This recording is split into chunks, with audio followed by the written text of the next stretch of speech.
So the original release of the NMD S1 Edition 1 came out September 22nd, 2021, and here we are over a year and a half later, and I wanted to give you guys kind of a follow-up on my thoughts on the NMD S1 model, and then show you guys a newer one that just ended up releasing. But I wanted to give you guys some pros and cons in my opinion, and some of yours on Twitter, on what they did right and wrong with the NMD S1 model. Let's go ahead and get into this video. So to start things off, I wanted to show you guys the new version, and this is the NMD S1 FS. This is the core black colorway that I got from Adidas. Shout out to them for actually sending this one over. I mentioned to them that I wanted to see these in hand just because they look very interesting, and they sent these over. So much appreciated to Adidas, and they do sponsor content on this channel, so this is a sponsored video by Adidas. However, they don't get to preview the video or anything like that, or tell me what I have to say about the models, which is why I value their partnership. It's honestly perfect for this channel because I get to be honest with you guys and my personal thoughts, but also have the privilege of getting some of the sneakers that I would wanting to buy anyway in hand and on feet for you guys and for myself. So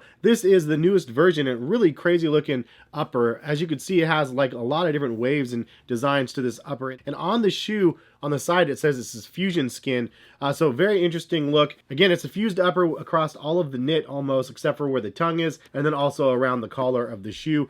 You have that same NMD S1 outsole midsole as the previous pair, the edition 1 that I mentioned right here. And the only differences between these two that I could really tell is obviously the upper design is completely different. It's the same shape on both of them, however, but this one again fused material, this one less fused material, and then a clear window on the sides where the 3 stripes are. There are no 3 stripes on this version as well, so if you don't like the Adidas branding, it's kind of nice that it's hidden on this colorway. And then also in the inside of the shoe, there are 2 little heel pods right here, little soft squishy spots for your feet, for a little extra padding on your heel when you're wearing these things. So a couple of the features about the NMD S1 that really drew me to the model originally when they first came out was the outsole midsole obviously just being so different. Like, you have a really big beefy midsole, and then you have these interesting little nibs on the sides of the shoe. They look like little support beams on the sides of the shoes, and I like the overall evolution over the R1s, which is the original NMDs that kind of everybody knows and loves.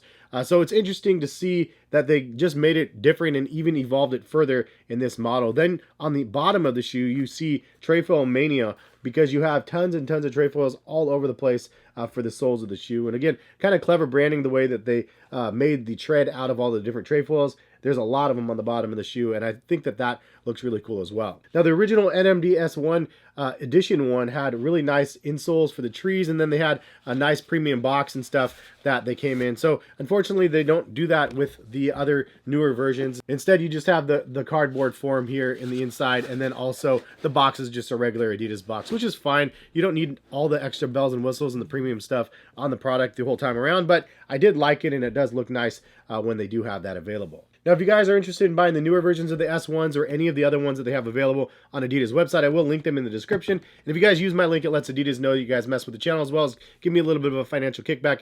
That helps support this channel greatly. So much appreciated for those that are actually interested in buying. But let's get into the pros and cons about this model, because it's been out for quite a while now, and honestly we haven't seen too many colorways of the model for being on the market for over a year. It's surprising how little we've seen of the actual releases of this. But let's go ahead and get into some of the pros, and then we'll get into the cons. First things first for me is the durable outsole. Obviously you have a very durable rubber outsole. It's very heavy, and for those people that thought the regular NMDs had too minimal of a outsole, this is definitely something that is beefed up quite a bit. The other pro that I would mention is I personally just like the overall style of the NMD S1. As I mentioned, I like the midsole, and I like the different colors and stuff on the little pods on the sides on this colorway as well. But I do like the fact that they just created something different. It's a very unique looking model, and an original one at that, which is why I actually prefer the style of the model. I actually think it looks different and unique. And as I already mentioned, it's a nice reimagination of the original NMDs. Also, they did have a couple really nice collaborations with the Philllthy collaboration, as well as the Rimowa collaboration, if that's how you actually say that name.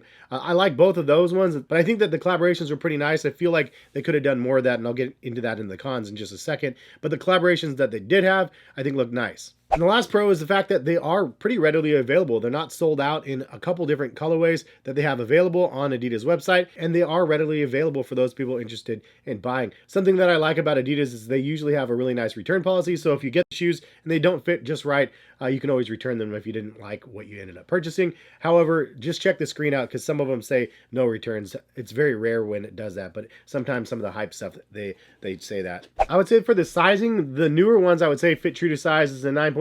The older ones, like the edition 1s or whatever, but this one fits a little bit big, so a 9 would have been better instead of a 9.5 for me personally on these ones.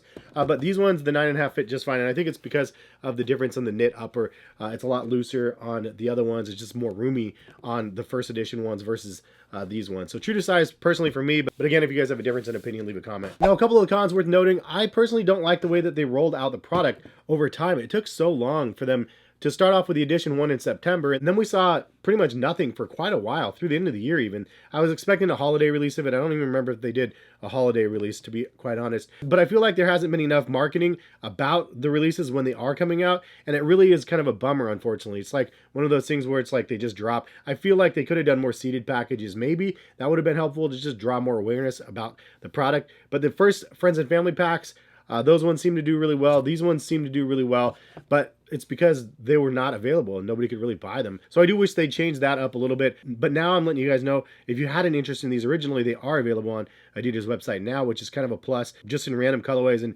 different styles. Like, not all of them look like this. Some of them are just the regular knit ones as well. The other con worth noting is these things are heavy. These are like sneaker boots, really. Like, this is 17 ounces for just one of these, so a little bit more than a pound. If you're looking for light like the original R1s were, like, this is not light. Like, these are super, super heavy. Like, think NMD Trails times 3. Like, that's kind of what you have here. Some people aren't going to like the extra weight of the product on their feet. Other people, like myself, I didn't really mind it, but it is noticeable. Also, something worth noting, at least for myself, an old man over here, getting them on feet is a little bit more difficult than I would prefer. Obviously, you just pull the tongue and you slide it on. It's not a big deal, but if you're just trying to put them on and go, like with a no hands test, like I like to, you can't really just throw these on with no hands. You have to really grab the tongue and pull it back. Otherwise, it gets caught and goes under, and then you have to readjust and stuff. So kind of not my favorite thing with a lot of the knit uppers, but that's just kind of the way it goes in pretty much any of the knit uppers, and it's pretty much the same way as it was for the NMD the first round, so it's no different there, but just worth noting. And the last con, I guess, worth noting, and just a nitpick, I guess, is I wish they would do more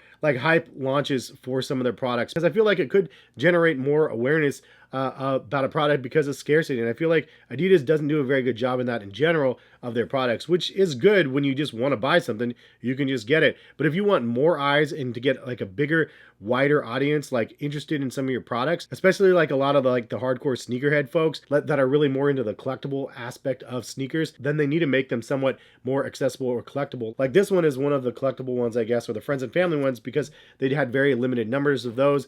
Then you have the regular ones that are now being mass produced. There's nothing in between, and I know Jordan brand does this and other brands can do this, where they create small batches of certain colorways and then larger batches in other colorways, and that way you kind of hit both markets. You sell to the masses with the one where you make a lot, and then you also draw a little bit of hype from the small limited edition quantities that you can make from a smaller batch. And I feel like Adidas needs to do that. The best way that they could do that, which leads me to another con, I guess, is the lack of collaborations. That's one way that you can create more hype around a product and more demand, is by creating smaller niche collaborations with businesses and smaller companies to really get more attention behind a specific product. Now, they did 2 collaborations and they did okay, but I feel like they need to do a few more collaborations on smaller scales to really help the larger audience. I know it's hard to explain that to somebody on the business side of things at Adidas on why they need to make less to make more, but it's really truly the way it works with sneakers in the collectible market, as you guys know, for the most part. That being said, on the positive side, again, you already know, like, accessibility is awesome when you just want something and you can actually get it and you don't have to fight anybody for it. It's just really dope to be able to get your own product. So I like the fact that it is accessible, but there's a lot of people that want some sort of exclusivity feel behind a product, and I feel like Adidas needs to do better at doing that. So that would be one of my suggestions overall for the product for the S1s. I know they do have the Ryat model as well, which actually I like that Ryat boot model also. I think that one looks good. I actually have them sitting over here. I just didn't pull them out for the video, but I do like that they reuse the midsole on a different upper, and that would be my other suggestion to Adidas, is to redo this upper and reuse this outsole midsole combination, because I think that this outsole midsole, even though it's heavy, maybe make a lighter version of it, maybe do an Encase Light Strike Pro version, and then on top do something different, make it more lifestyle driven instead of just a knit upper with a knit tongue. Give me like an OG Ultra Boost style tongue where you can slip the shoe on really easy, or a night jogger tongue where it has like the raw edge tongue. I love that also, but make the upper different than just an all knit upper. Give us maybe a cut and sew upper where you have leather and suede panels with a raw edge tongue. On this midsole, I think it could look fantastic, and I feel like that could help revive a little bit of interest in the product. Personally, I think that that's something that I would look for. That's something that I would be interested in, because the all knit uppers paired with this heavy boot-like outsole just is a weird combination. It's like a meeting of two different worlds, and it works, but I feel like it could work better, in my opinion. But leave a comment in the comment section. What suggestions would you have for Adidas on improving the S1 line, or is this something you guys just haven't had any interest in at all? If you did have interest, leave a comment and let other people know what you guys think on the positive front as well. But again, if you guys want to buy a pair of the NMD S1s, check the link in the description. They have this black pair in a white version as well, and a couple other ones that are worth taking a look at if you guys are interested. But hopefully you guys have a good rest of the day out there. Thank you guys again for watching. Like the video if you liked. Subscribe to the channel if you guys are interested in my content, and hopefully we'll see you back for some more videos. All right, peace guys.